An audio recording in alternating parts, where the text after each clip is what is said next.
The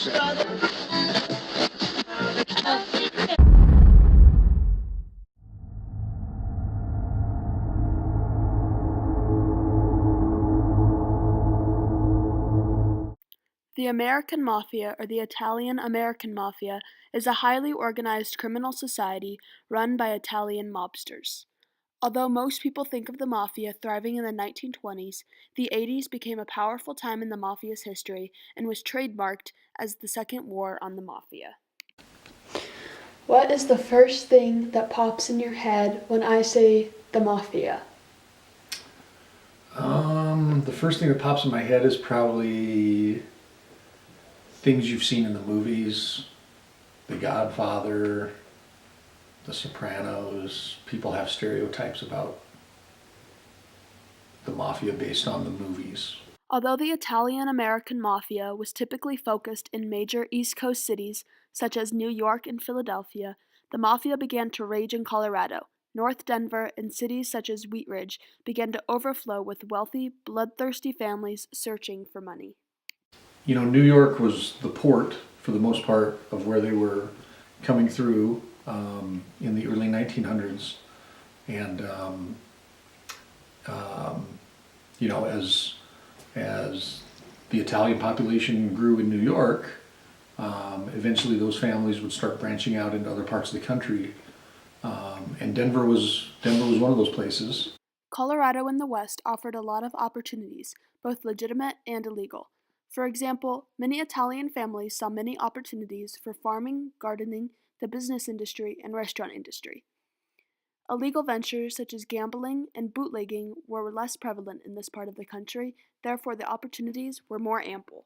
I grew up in Wheat Ridge, Colorado, in the 80s, and in my neighborhood, when I was a kid, there was a lot of Italian families who lived in our neighborhood who had immigrated from the north side of Denver. North Denver is known for a strong Italian population, and a lot of those families had come here from New York and Chicago, and a lot of families came directly from Italy. For example, the two the neighbors we had 2 doors down, me growing up, were directly from Italy. They spoke Italian in their house. So I had a lot of Italian friends growing up when I was a kid. One of the most influential powerhouse families that came into town was the Smaldones. The Smaldone family set a name for themselves in the Denver area and became one of Colorado's most known criminal families. The Smaldone name is a fairly well-known name in North Denver. It has a lot of you know, quote-unquote ties to that particular lifestyle. Nothing confirmed, and certainly wouldn't want to, you know, accuse anyone of something like that. But there's plenty of material out there for anyone to read that, you know, indicates that there's a little bit of a history there. Through illegal interactions and relationships, the Smaldone family played a pivotal role in the conflict of making money through illegal bootleg liquor and gambling, and in doing so, compromised their families and communities. Most Italian immigrants went into regular jobs, but the allure of fast money to be gained illegally was appealing for a certain few. However, the path was very dangerous and illegal. The risk of being arrested or even murdered by other criminal families was at stake, though the money was too good to be given up. The first exposure I had to this part of Denver's history was one of my friends when I was in junior high school. She was my little girlfriend, but she had told me kind of casually that her dad had died when she was in 4th grade, and so I just assumed it was perhaps from natural causes, but then she went on to tell me that her dad had actually been murdered, which was very sad, and that particular incident is well known in North Denver as a quote-unquote mafia murder. Around that same time, there was also in our neighborhood, there was an explosion that woke us all up out of bed, and that was an incident that had to do with quote-unquote organized crime, very close in our neighborhood. And actually, my mom thought that one of us had fallen out of bed, and that's what caused the big vibration throughout our whole house. It was about a mile away, but it shook the whole neighborhood. The Smaldones were among the few families that decided to pursue a more dangerous path. Clyde Smaldone, the father of the family, was known for his talent for making friends, whether it was with his neighbors or mafia kings like Al Capone and Carlos Marcello. Because of his Italian heritage, naturally, Clyde began to be persuaded to join his friends in the Mafia. At first, Clyde was not convinced, but after being shown the amount of money he could make with his ability to make friends and deals, he couldn't decline the offer.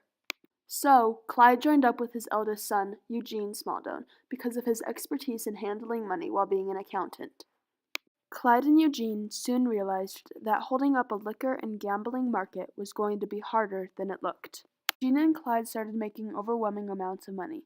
Eugene noticed that they wouldn't be able to hide the money they were making from their families and, most importantly, the bank. So, Clyde made an executive decision to open up a family restaurant, Gaetano's, in order to launder the money and have a hideaway from law enforcement. The two quit their jobs and were able to open the restaurant without any loans. The plan was going smoothly, for the most part. In order to make sure that both businesses were going smoothly without the involvement of law enforcement, the two had been spending a lot of time away from their family. But when Clyde did not pay back Vincent Giante for his winnings in their underground casino, Giante sent a bomb to the Smaldone family. In the summer of 1986, on May 23rd, Linda Smaldone went out to check her mail. Unfortunately, when she opened the package on her front porch, the explosive went off and killed Linda instead of the intended victim, Clyde Smaldone. The Smaldone family was instantly set back and confused on why this happened to them. The truth was beginning to unfold, and in order to not let the family release any information that could be used against them, Eugene and Clyde told the family of their doings. The Smaldones, not wanting to endure further backlash from the city, started to give their money away, from hosting big buffets and parades at St. John's Cathedral to opening up new charities for the cities. The Smaldones tried to give away as much money as possible. The Smaldone name, actually, they sponsored our Little League baseball team. And it was, kind of funny to, hear the parents kind of, giggle about it and have that association with that particular last name. However, after intensive investigation, the police uncovered the case and arrested Eugene and Clyde for illegal possession of alcohol and illegal gambling operation. The rest of the family was arrested for conspiracy. One family member was not arrested, Gene Smaldone. At the time, he was only 20 years old, and the family agreed he was too young to know. Today, Gene is the only one still alive, while the other family members sadly passed away in jail. The family secrets were out, and many business owners and councilmen were fired and some even arrested after finding out about their own ties to the Mafia and even helping to cover up the flaws in the Smaldones' bank statements and taxes. All in an effort to make money and fulfill their greed, Eugene and Clyde sacrificed their families' lives and their own community.